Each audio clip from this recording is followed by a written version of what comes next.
Go out! Go! Okay. Go! Feel free to say please. Get out! Get out! Get out! Get out! So here we are in Mongkok. We're in Dundas Street. Nathan Road is the next junction over. And a bunch of more police have just turned up here, the morning shift arriving. So I don't have a particularly great title for this, because the cops just arrived. I want to get to the start of this. So we've had a series of running battles here all night. If you can kindly share this on Periscope and Twitter, if anyone else might be interested. So we have had a series of running battles here. I'll give it a couple of minutes just to see what's happening, and then I'll give you a blow by blow what happened last night. I've just arrived in Mongkok myself. So we've got a fire brigade here. Yeah, looks like the fires are out. Got Lost Judge and Sweary Dave, they've been covering it all night. I'm here to take over as a day shift. I want to give a shout out to Leo who provided me with a SIM card so I could take over. So just at the back there you've got a line of PCU. They were holding that line before, and now the regular cops have turned up. Okay, so we're gonna actually. What do you reckon? Quick, it's worth to double back round. Yeah. So rather than follow these guys in, we're going to try to head back around and see if we can get into the kettled area before the police arrive. So as you can see, we've got a lot of cops here. I don't know, has anyone seen James Bang yet? Yeah, is he okay? Yeah, of course, he went off there an hour or two back, people were worried about him. So we've got a lot of cop vans here. There's cops all around this area now, as you can imagine, because series of running battles elsewhere. There's a bit of a mess here. So this is on the north side of Hong Kong Harbour. There's Waterloo Road over there, and at the far side, 2 streets over, is Nathan Road, which was the Occupy area during Occupy itself, and it runs north-south through the harbour. Yeah, apparently James has been seen, he's okay, so I haven't seen him for a while, but last time he was okay. If anyone's going to get through this in one piece with a good story to tell, it'll be James Bang. He's no stranger to these things. So we're going to try and head round and get inside the kettled area. I came up Nathan Road itself, and there's a line of cops on the main road blocking that. It's closed to traffic at the moment, south of Dundas Street. A line of cops with the big tall tower shields. And when I try to take photographs, you'll see on my Twitter, my last tweet, me and another photographer, they just shone bright lights straight at the cameras, trying to intimidate people off there. And I've seen a bunch of more young people kind of arriving this morning. So how are we getting into China? This is not China, this is Hong Kong. It's the very crux of this matter, that Hong Kong is not China. China is like a snake that's wrapped its coils around a rabbit and saying, you're mine now. Doesn't mean the rabbit is now a snake. They've basically tried to take over this country by saying, oh, it's always been Chinese, but no, it hasn't. And everything that you see here today, and for the last few hours, is part of that resistance to that attempt to clamp down on the freedom of this city. So while I walk through here, try to join the main party, let me give you a description of what happened last night. It is currently 7 AM Hong Kong time, and at 9 o'clock last night, members of Hong Kong Indigenous turned up to Portland Street, just 2 streets over this way, to defend the traditional street hawkers who turn up here every Lunar New Year to set up stalls, cook food, and it's a bit of a street party. People love it. And last year and this year, the FEHD, the Food and Environmental Hygiene Department, turned up to try and stop them. A bunch of jobsworths. Nobody likes them, so Hong Kong Indigenous said, okay, well, we're going to go up there, we're going to support the hawkers. The FEHD tried to sweep on the hawkers. HKI, whoa, we've got a fire here. HKI, there's the other line of the cops. HK Indigenous resisted them. Police came in, mostly just to clear the traffic, because some cars were stopped at the time. And but then I thought that was the end of it. It was just handbags at dawn. Then at midnight, the police came back with their shields, and they started charging, not realising that these are the hardcore protesters, these are the pankhursts of the movement, the ones who are not prepared to be pushed away quietly without a fight. And so when the police came with batons pushing, people fought back, and it turned into a series of running fights all night. And for the first time in a Hong Kong protest, you've actually had bottles and bricks being thrown. That's what's happened here. People are preparing. One word of advice: be careful filming protesters, because yeah, absolutely. They're very paranoid about having their photos taken. Yeah. So as I swear, David just pointed out, I'm not going to be filming any faces here, because I'm here just to show you what's happening, not to provide evidence one side or another there to get people in trouble. So if the camera angle's a bit dodgy at times, that's because, you know, there's a fine path to walk here between participating and assisting one side or another. So this is the corner of Soy Street. So yeah, this has all happened because the police decided to escalate rather than just walk away. And so I'll give you a pan. There's a lot of people here. A lot of people. And over here we've got a lot of police. You can see the police lines. And so this essentially happened because the police could have just walked away, but they came storming in, and the police, one police officer did actually pull out his gun and actually open fire on the protesters. He fired 2 warning shots into the air, and there may or may not have been a third shot. Hazy on that. But I don't know what I'm Get out! I'm here to film, sir. Get out! What? Get out. There's dangerous criminals over there. Do you want me to go and join them? Okay. So as you can see, the police on edge here, understandably, because they've been pelted by bricks all day, all night. So this chap wants to be not very happy. And so you've got, you see there's a huge line of police over there, huge group of protesters over this side, and so it's going to end up in a bit of a rut coming up soon. Okay, but it is still fairly clear on the other side. The protesters have got a means to escape. Okay, Hong Kong is still carrying on as normal on this side. So.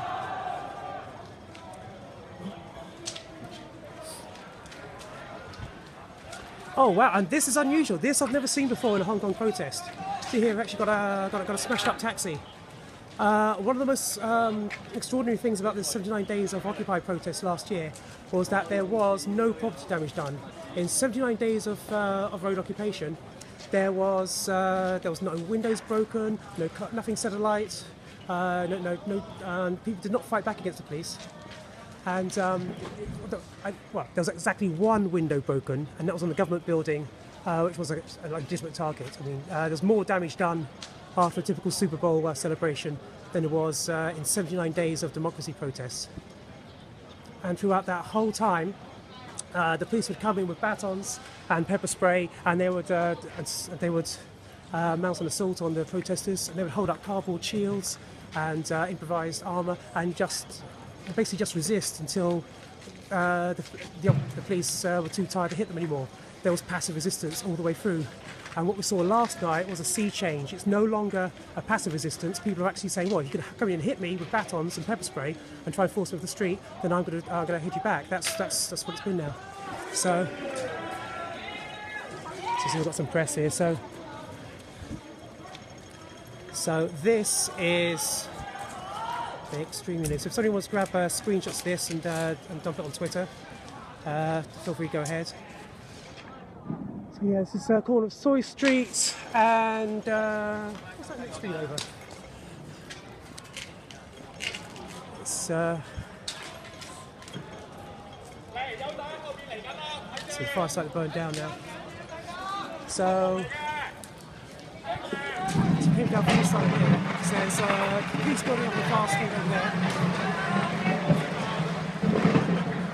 Masses of police on this side here. This is Sayong's Joy Street in the next road over. There was a bunch of fires set last night.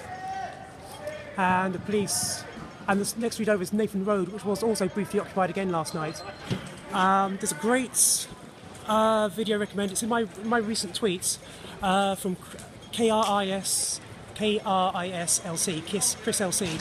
He took a fantastic video last night which showed the first major running battle in Nathan Road, Argyle Street itself, which had the which also show when the cop took out his gun and started firing, which is something that just doesn't happen in Hong Kong.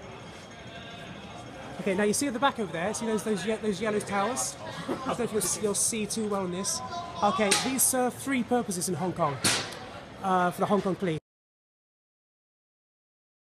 I'm going off. I'm already waking up this time. The first use is they put an announcer on top there. They've got have a microphone and speakers on the bottom there, and he'll actually give announcements to the crowd saying what's going to happen. Use number two is they put camera crews up there to actually film what's going on. And use number three, which is the scary one, is they put PTU officers, the right squad, up there with these canisters of CS spray, which is like it's worse than pepper spray. It's kind of like liquidized CS gas basically, and then they roll them forward like tanks, which they won't be doing today because the streets are actually now covered with bricks and debris, as you can see here.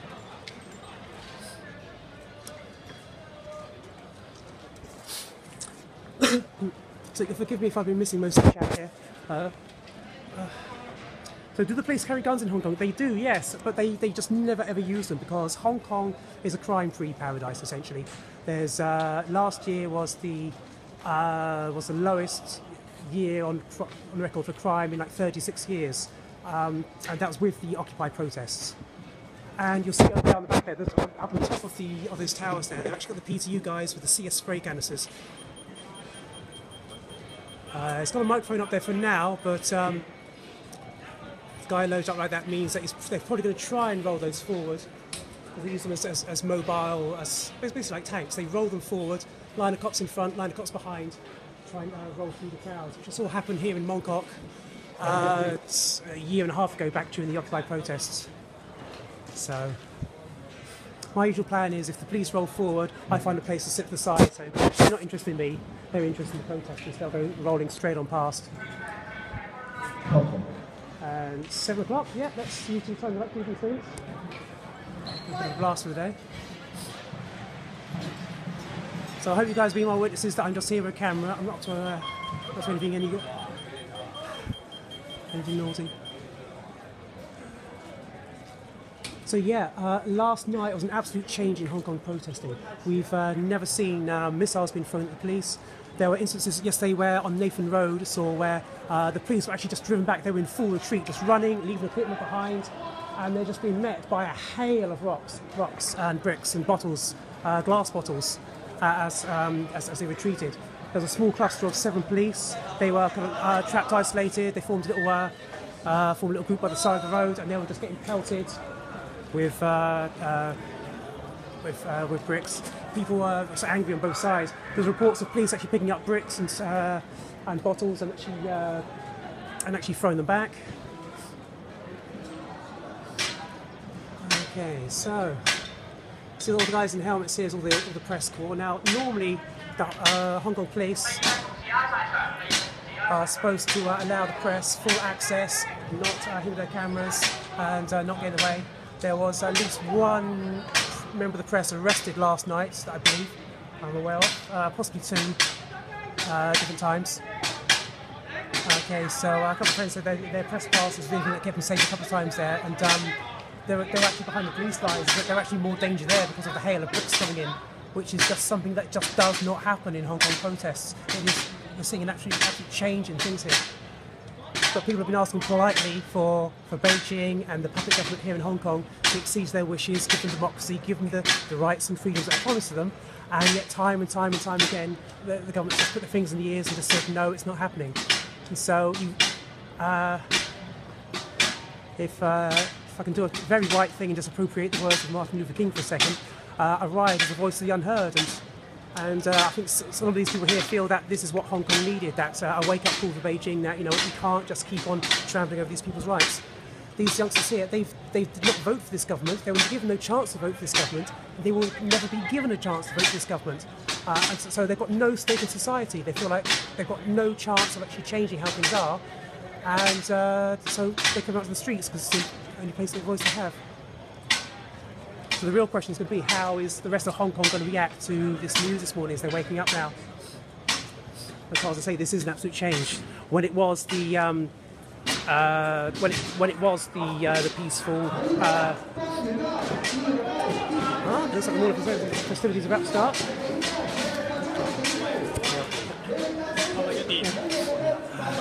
And I'm seeing those guys there in the tactical vests. I do believe. I'm wondering if they might be the.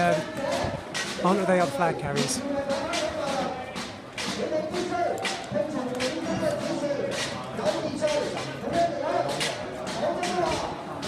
Alright guys, it's about to kick off.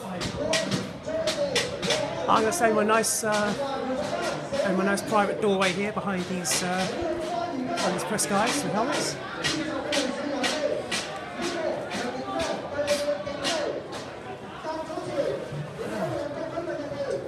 Some serious gladiator vibes here.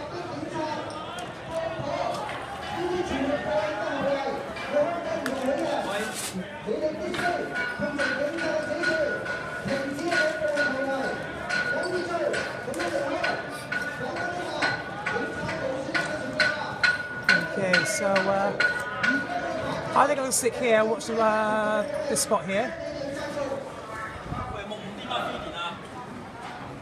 Again, the feeling is that if I step out there at any point, there'll be time when the bricks start flying. So they've actually been preparing piles of bricks all night. They've had a little brick factory going on. All these pavements have been coming up, and the stockpiles are over there.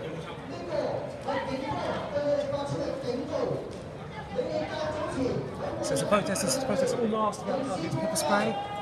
And I just wonder if we're going to see tear gas used again. That's always the question that's on everyone's minds. That was the catalyst for the last Occupy movement, when you actually had 79 days of street protests, all because the government used 87 canisters of tear gas against unarmed, peaceful student protesters.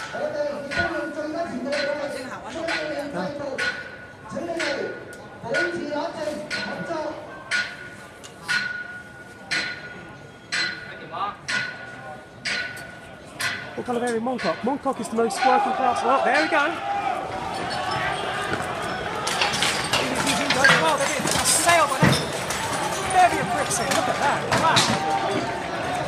See a piece of you guys going through. Being followed up by normal guys.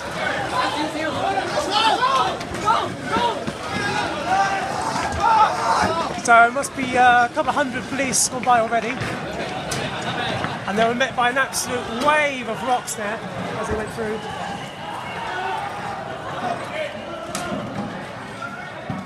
Okay, there's a second wave up there ready to go through afterwards. So they've pushed through. Let's follow them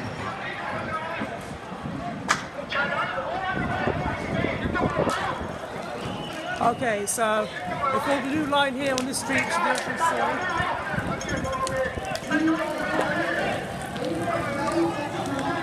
Wow, this is a pretty epic Tuesday morning. Gong Hei Fat Choi, everyone. Happy New Year, monkey. Okay, see, they've taken past this initial line of bricks here. There you go. So this 7-Eleven here is actually still open, of all things. Okay, so established a roadblock on these lines here and here. The crowd's still pushing through. So they push through into this the Sai Yi Street Garden. If anyone's following at home. So we've got this local Mongkok residents just watching here. I'm not sure if they're actually coming under assault here, if they're just forming lines. You see, we're just trying to clear these roads one by one. Well, Mongkok is actually just waking up and going about their business. And so we've got lines here now on both sides of Soi Street. They've taken all three sides of this crossroads. And I hear the whistles up ahead. The whistles are usually police. Try to catch what's going on here. Oh, whoa, this guy's bloodied. On the other side here.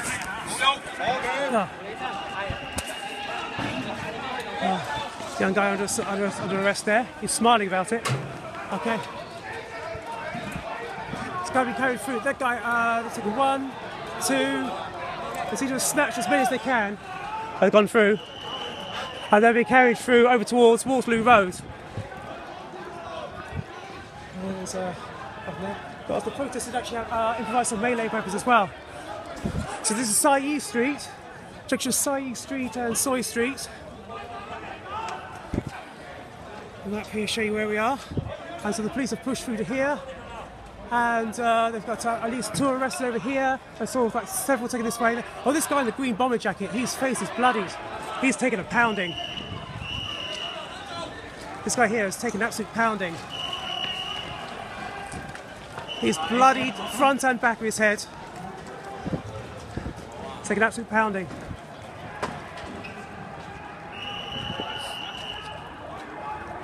Okay, so the police are now actually moving down to Sayu Street. We'll move on the other side of the barrier here. Stay out of their way, because the move people who stay. And you see here these yellow canisters in the back of these police here. These yellow canisters on the backs. These are the CS gas things there. Oh. Go for it. Okay, so you see these yellow canisters here. These are actually CS sprays, the CS gas spray that I mentioned before. So it's basically liquidized CS gas. Very nasty stuff, way worse than the pepper spray. And so they're completely taking that junction over there now. So most of the people have actually fled away. But they got a few, and you saw at least one. Very brutal takedown there. And just people just chilling out in the gardens there, just watching what's going on. It's protests in Hong Kong is surreal. It's like we're never going to let that one go. So see, last night there was protests actually happening in Argyle Street and in. Oh, the police have just arrived there. So they're successfully just getting people in to the street here.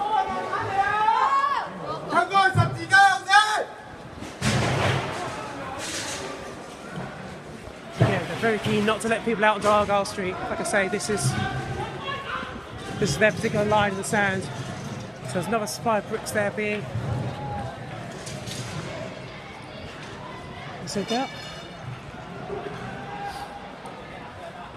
So yeah, this is just a holding line. They would not send this line into clear because they've got the light shields and stuff.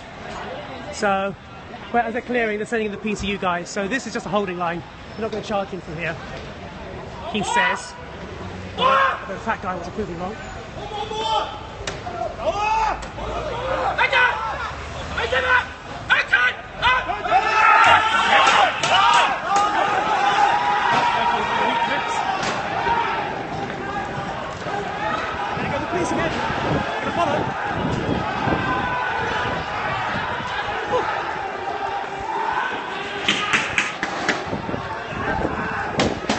What they normally like to try and do is just chase in and just grab anyone they can. They don't care who, they're just going to grab someone.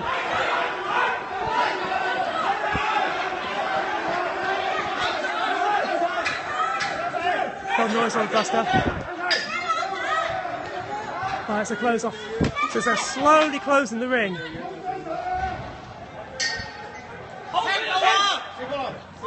You see these flags, this goes back here. There's a traditional series of warning flags here, which obviously right now they don't need those because it's just full on battle conditions. What they do, they'll hold up an amber flag when a protest is getting a little rowdy to tell people calm it down a bit. And then a red flag, if a red flag goes up, it means they're about to use pepper spray, batons, and shit's really about to kick off. There's 2 other flags for like absolute most peaceful protests.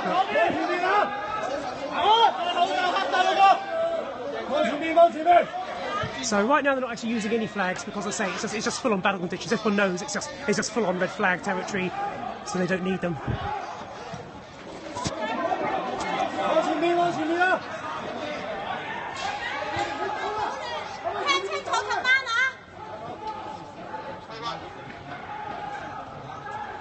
Okay, so yeah, this is now 7:40 in the morning, and this has been going on since midnight. If you check my Twitter feed, you can scroll back. The last 7 hours is just a chronological timeline of everything that happened. I retweet all the videos and live streams and clips from people that were running last night, so you'll be able to see everything that happened.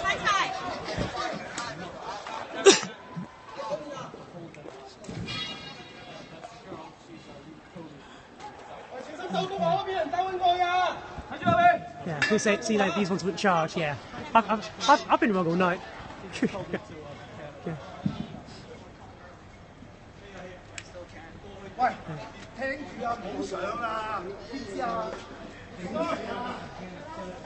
It's Candy Crush Lives are full.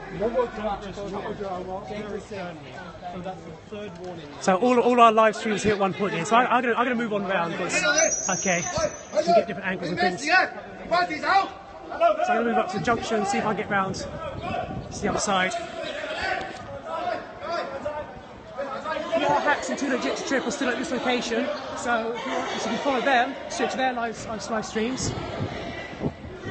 That's letter P, letter R, hacks. It's live streaming on 1 and 2 number legit, 2 the number trip, 2 legit to trip.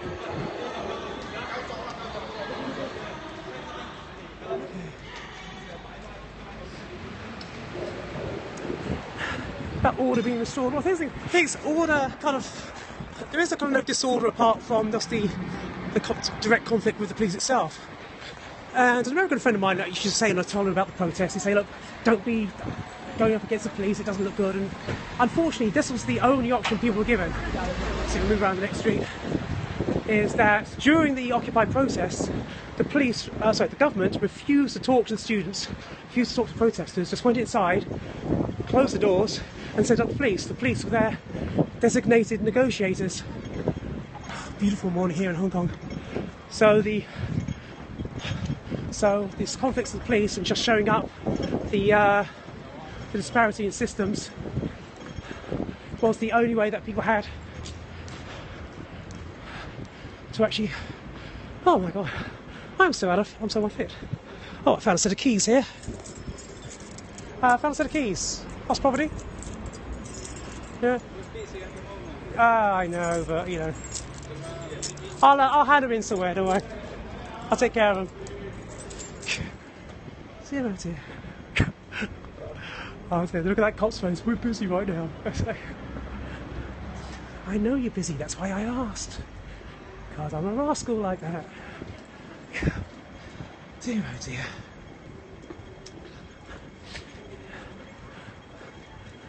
So another little fire here. Okay.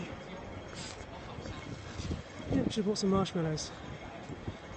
So what is a hawker? A hawker is someone who sells stuff in the streets. Usually from a stall or a little cart. You know, typically unlicensed, typically dodgy stuff.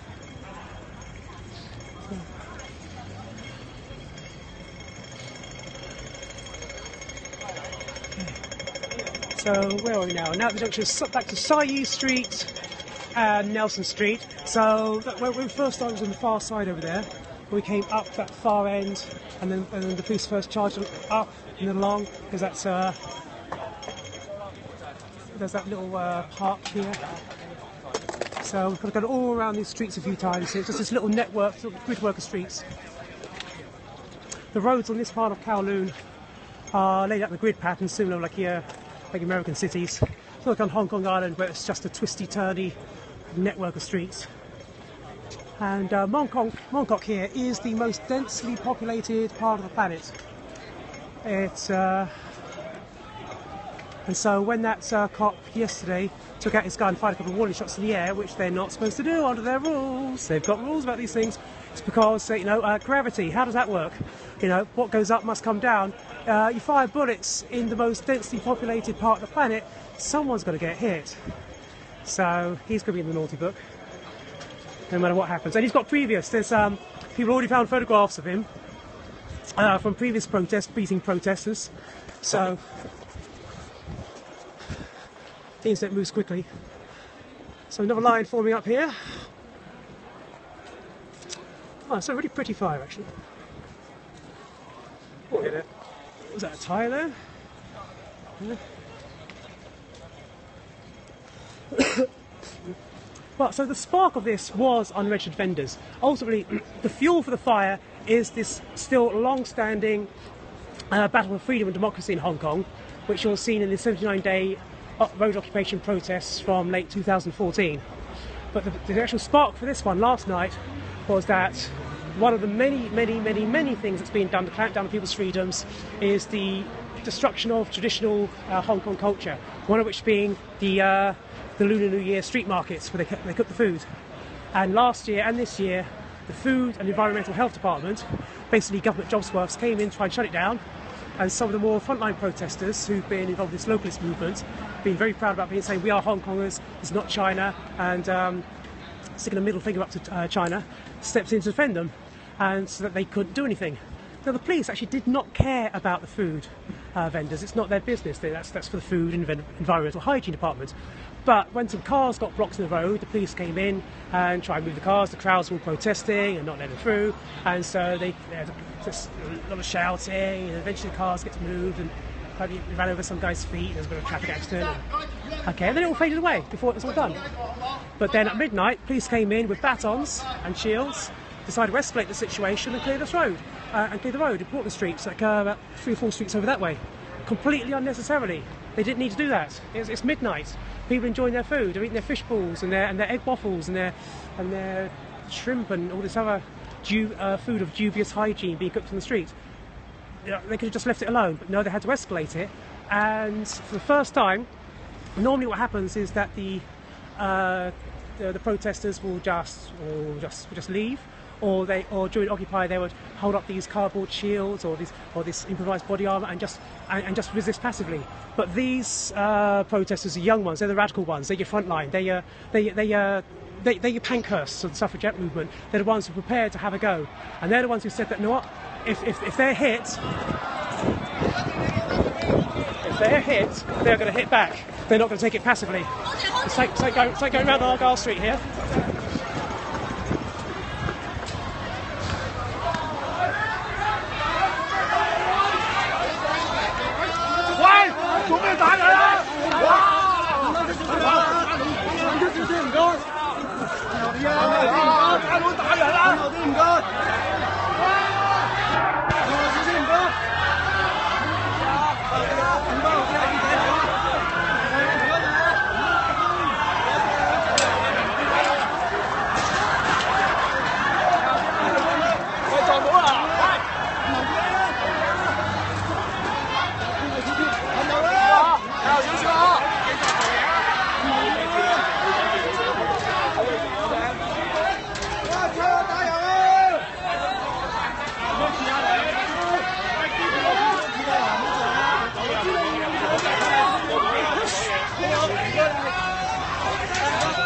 So it's the usual swarm of press all around when this is happening.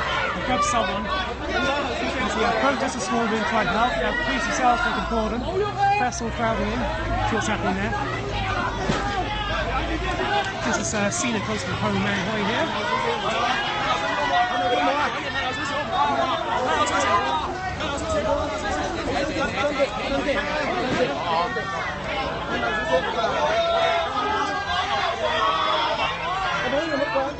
We always have to keep an eye on them, make sure that they're being treated well.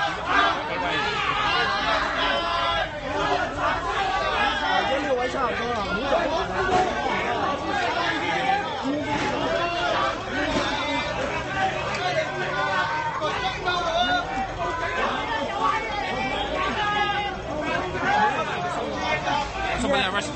Yeah, they had someone down. By the time we got round, it's just a massive people. There's someone down on the floor though.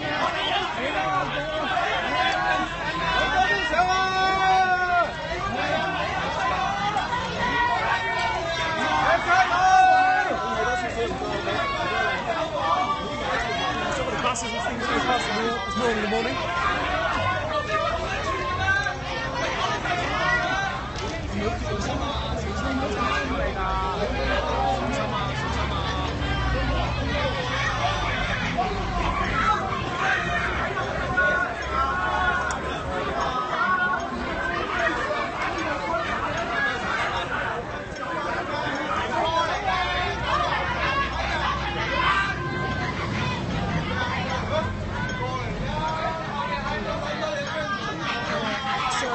Now almost 8 o'clock and the police still haven't fully cleared these roads.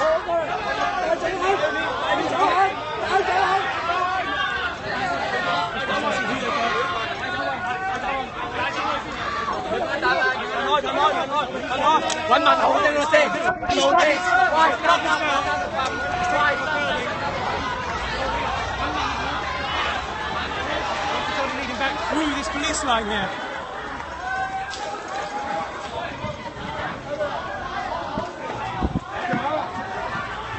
was through with the press. For those asking, no, I don't have a press pass. I'm not a journalist. I'm just a Hong Konger with a video camera.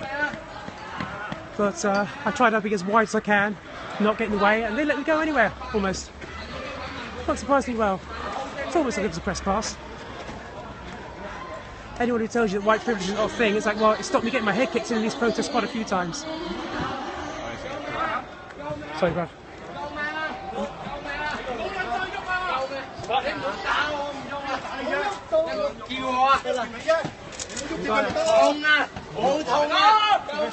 Carry this guy out.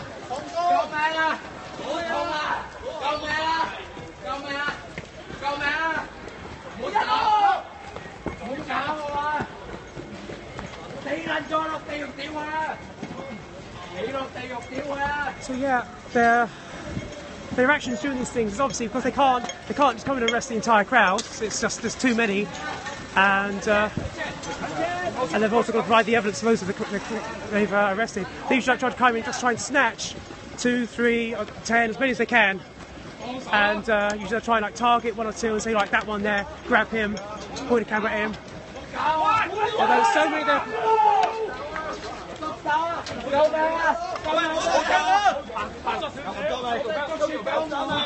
So a lot of their prosecutions in court have recently fallen to pieces because of that they've said in court that, oh yes, this protester attacked the police, and when we look at the video evidence provided by the police, and it showed that no, the protester did not attack them, and actually the police attacked the protester. There's been a whole bunch of cases thrown out, and yet no police officer has been charged for perjury, and no one's faced any charges for being wrong about the evidence. And so just carrying this guy out all the way up the street. Up to the main clearance line. So you can see that this is obviously going to be where the main clearance line is going to come from next. That's where the massive police officers are. So if they have a rowdy group again, because there's still some protesters around. Double the viewers on the web. Wow. Okay. Thank you.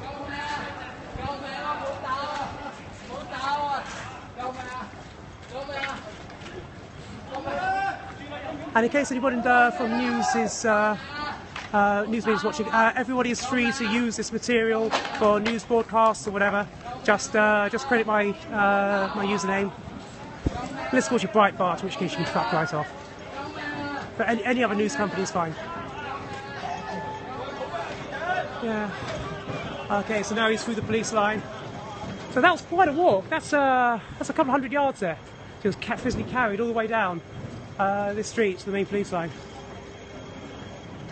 So we're back here at the junction of Shantung Street and Sai Street. Forgive me, some of these names are quite similar, and I'm still getting turned around in there. So you can see the various departments of the Hong Kong police here. You've got these the PTU guys.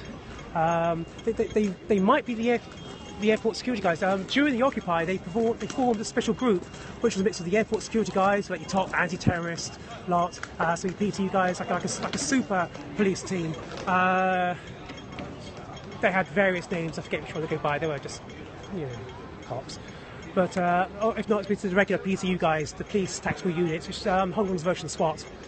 And then you have the other harnesses there. So the small shields are generally used for inside crowds there, because they're good for actually just providing a lot of leverage to push forward. The large tower shields are for when they actually want to hold a static line generally, and actually just defence against missiles and things. But for actually pushing into a crowd, they generally use the smaller shields there. Hey, he's actually one of the better cops, that one. He's a nice guy. Feel free to give him a shout out there. So they've got sort of mass here, and you can see those yellow towers back there, as I mentioned before. This is the HAL 3 used in Hong Kong. They'll either put a camera crew on top there. They usually have cameras on sticks to actually film the crowd. Just I'm going to head back up to actually. They'll put an announcer up the top there with a microphone and speakers to address the crowd. Or they'll put those really vicious CS canisters up there. They'll put a guy with a canister on his back, with a little hose there. It's like a flamethrower, but it squirts liquid liquid CS spray.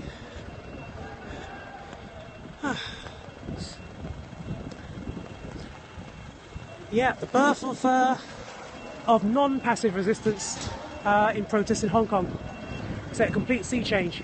But 79 days of asking nicely and passive protest and allowing police to come in and hit them. In the Occupy protests, the protesters, I saw them time and time again. They'd go out there, they'd have construction helmets, they'd have improvised body armour on their wrists made from these children's play mats held on with zip ties.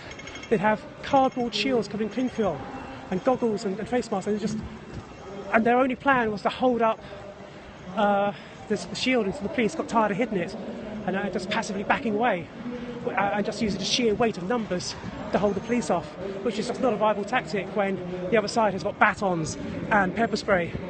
And I watch them time and time again. These kids, just kids, people in Hong Kong, they're smaller than average in the West End, and just seeing them going out time and time again, let themselves get beaten just for the right to vote, which most people in the West just take for granted and don't even exercise anyway.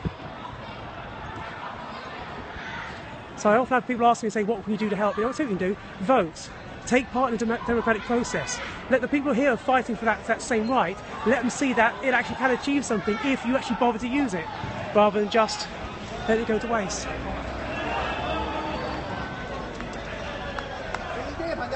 So PCU have actually now fully closed Argyle Street. It's requesting that press move off of the alcohol being shoved through.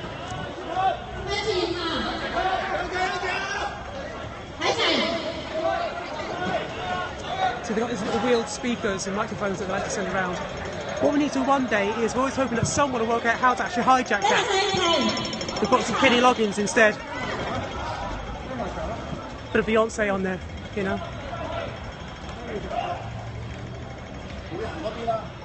So yeah, anyone who's joining late, if you check my Twitter timeline, this has been going on for 8 hours now, and you can see the full events as it happened. I retweeted all the Twitter people here last night. They're all in my timeline.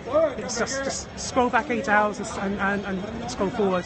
There's a particularly great video by Chris Cheng, which captured the first major running battle on Argyle Street, which is just one junction over.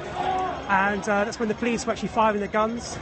They fired warning shots in the air, which they're not supposed to do in the most densely populated part of the planet.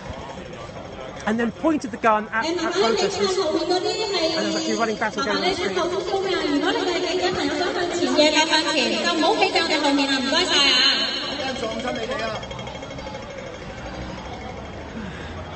So you see here these flags in the back here. I've mentioned these before, but there's no flags going up today right now because it is basically it's full on open conflict. People know what's going on. But generally what they'll do is that when there's a bit of a protest going on, it gets a bit rowdy, they bring out the amber flag, the orange flag, and that's a warning that, hey, they're thinking about stepping things up. If the red flag comes out, it means they're about to use pepper spray, they're about to use batons. Okay, and usually when the orange flag goes up, which goes up and down like a yo-yo, it always gets jeered and it gets shouts of black cops, which is their local say for corrupt cops. I'm not going to say it in Cantonese because if they hear me, they might think I'm having a go at them. They think I'm a protester, and they're a bit bad on carrying me this morning. So, yeah. Oh, look, it's love. It's Halloween. Look, Valentine's Day is almost upon us. Okay.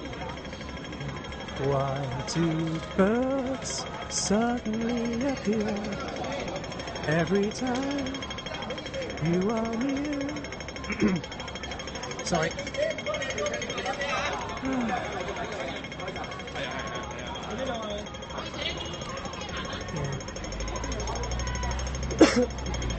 So yes, a lot of the PCU guys on the other side now. I'm not sure if major groups of protests left now. I think it's all got pretty much melted away now. Every time they've got pushed back a junction, some slipped away, got gradually split up. They try to break it down into smaller and smaller groups. So try and see. Still a bit of shenanigans going on the far side there, in Sayu Street.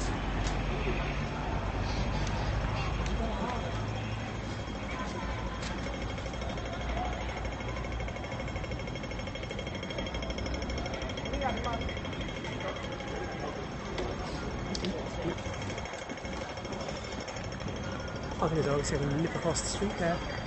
Still have a crowd on the other side.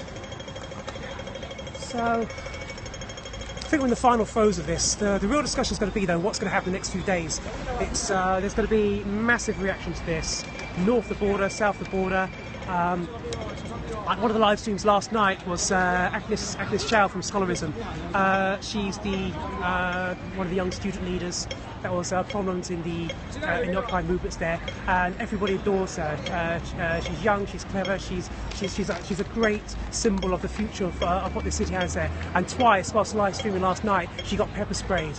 And the older generation in Hong Kong, they adore their kids here. They adore their students there. So even though the protest here always started as a student movement, it was cross-generational protest there. You'd have all the aunties and uncles coming up there to support those kids, because there was no way they could let any harm come to those kids if they could there. So there would often be the most sweary, the most feisty, the most defiant on the front lines there, because they understood that they were fighting for the future of the children of this city.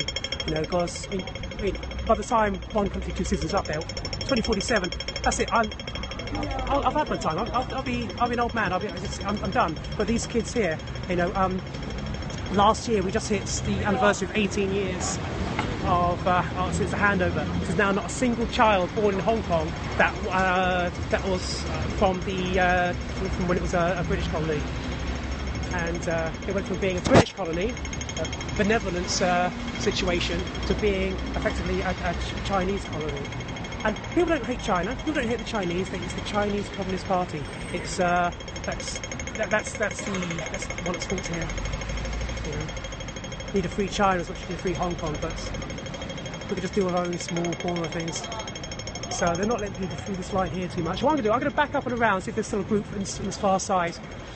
And then what I may do is log off for a bit and be back later. I'm going to be around all morning, see what's happening. So the real question is going to be, are going to be more protesters come out, or if it's going to start again tonight, because it's still the holiday period. So a lot of shops and businesses are closed for the Lunar New Year. So a lot of people away on holiday as well. It's a strange time, strange situation. This is all new. Nobody knows what this is going to lead to. We've had the fire is very carefully placed in the middle of the street, so they don't actually do any damage. It's not to set buildings on fire, not to set cars on fire. It's just a symbolic fire there, so that people could be seen in Beijing, and people understand that, you know, the resistance is very much active here. People are going to shout their voices while they're still free to do so. Okay, so there's traffic moving again through this street, which is perhaps a good sign. Although, no, just lots of government vehicles. So we've still got masses of police over on the next junction. I'll take a quick walk back to see them. Police over in Siam Choice as well. So what I'll do, I'll take a walk down up here to see these police. Then I'm going to double back to Siam Choice Street. And if there's nothing happening there, I'll head over to Wellington Street and then maybe call it. Save the battery for anything that happens later in the day.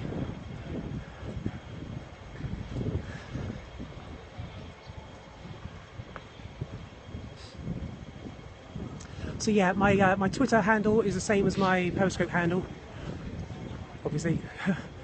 And if you just scroll back 8 hours and then read forward, I've retweeted all the people that were out covering it last night. I honestly didn't think that last night's protest was to be anything. I even said just before, after I had the initial little bit of handbags at dawn, that the protest was nothing. I hope people didn't think it was going to be anything special. And then it turned into pretty much a legit riot, you know. And so that taxi took a battering. Anyone was watching the start of the stream, there was actually a taxi with smashed windows, and I've never seen property damage there before. I noticed a police van actually this morning, just before I got here, took a bit of a bashing as well. So those are new developments. That's never happened before either. So we had fires on the street, and I say there must have been hundreds and hundreds and hundreds of bricks thrown last night. In the live stream I was watching last night while I was waiting for the first train and to get out, I saw both PR Hacks and Too Legit to Trip. They both had live streams running. also the Apple Daily Livestream, Agnes Chow's Facebook stream, and there were just so many bricks thrown. There's all these bricks on the sidewalk over here. There's whole parts of the street and the next street over where just all the bricks were just torn up and stockpiled, broken into small throwable pieces by bashing against the curb. And then it's just after 7 o'clock on this stream, so everyone was to watch it later. Just after about 7 o'clock on this stream, I started streaming a few minutes before. It should be timestamped, but about 7:05, there was the first charge there towards the first fire, and just police are just advancing an absolute hail of bricks, just getting absolutely pounded by missiles, and that was next to the smashed up taxi.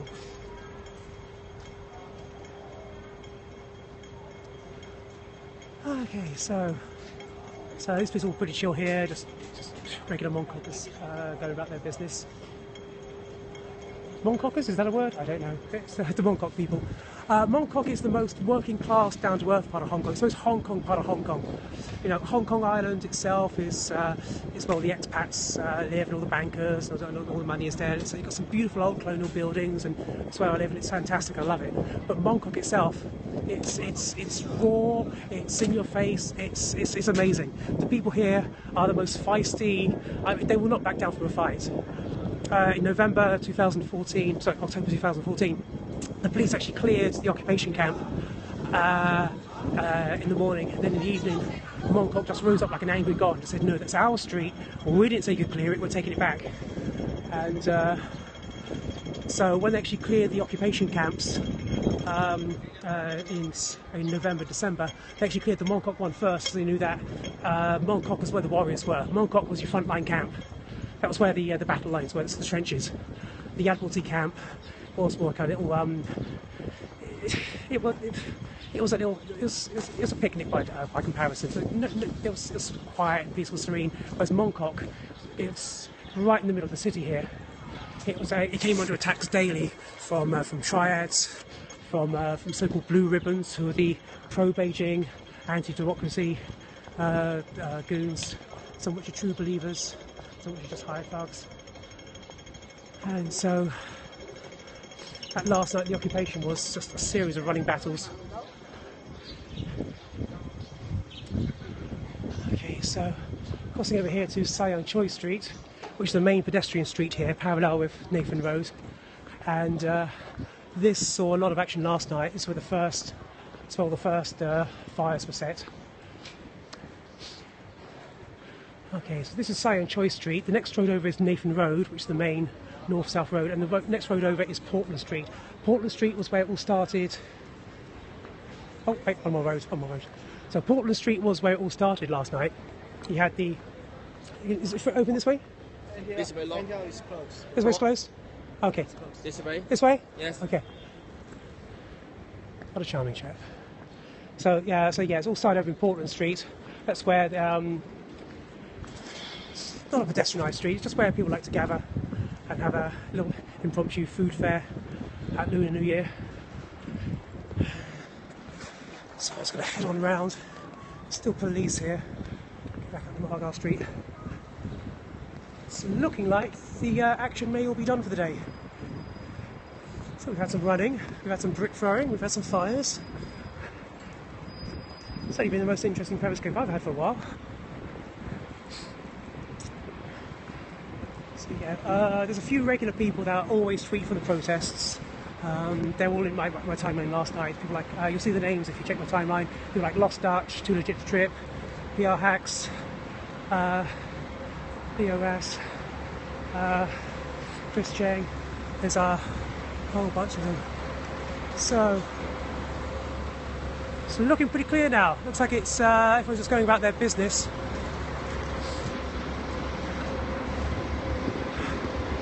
Let's take a little walk up to the corner here. See if Nathan Road is open again.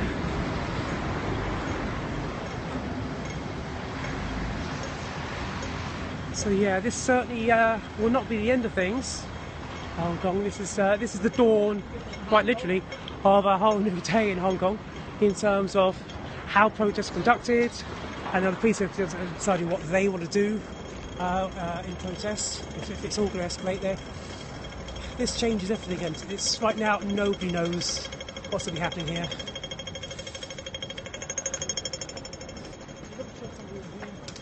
But so now the police know that if they go with batons and shields and pepper spray, don't expect people to just stand there and take it. They're going to hit back. Yeah. I'm about as pacifist as I can. I don't believe in starting fights, but if someone's hitting you, at that point it's fair game to hit back.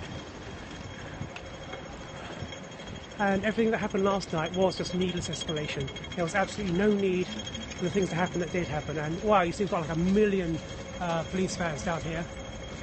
So this is Nathan Road. This right here was ground zero of the occupation during the democracy process, late 2014.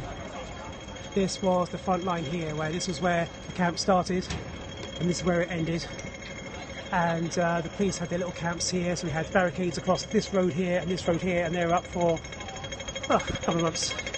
79 days in total, but they cleared the Mongkok one first, because this was the main aggressive resistance. They knew they had to clear this one.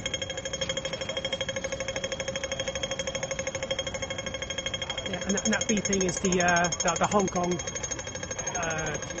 crosswalks sounds. Okay, so in there. So you've got to see all the police from all the divisions outside there. You've got the bike cops there, their boots, their high-vis jackets. You got these combat camo ones. So Nathan Road still closed, south of Argyle Street, as it was back in the day. So it's going to be a beautiful day, and there's going to be a lot of discussion online about what's been happening.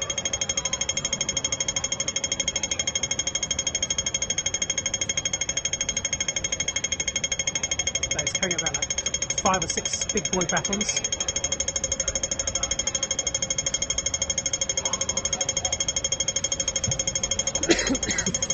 Yeah, one of the watershed moments last night that's really going to agitate Hong Kong is the fact that a police officer drew his gun, fired 2 shots in the air, and then actually pointed at the protesters.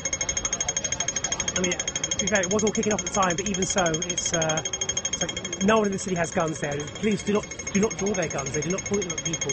You know, and they're certainly not supposed to fire warning shots in a crowded area like this.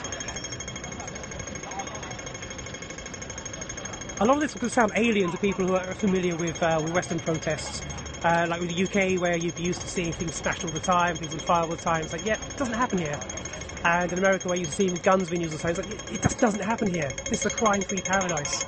Last year was a 36-year all-time crime low, compared to even with the Occupy protests. You know, no one has guns here. There's no crime here. It's Hobbiton. It's you know, nothing happens. And so when even just a gun is drawn, or thing happens, like there was when the tear gas used at the original student protest, you know, against the students, and it was just an absolute shocker, because it just doesn't happen here.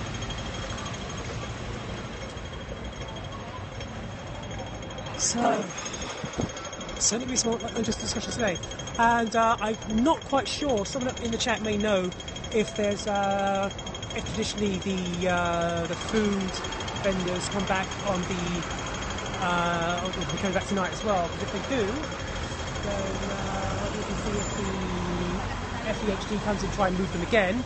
My guess is they'll probably try and back off and not try and escalate things. But if the police themselves will come in mob-handed, and if protesters will come out to try and kick it off again. I wish I could tell you what's going to happen. I've been to a lot of these protests over the last year and a half, but nobody knows anymore. This has changed everything.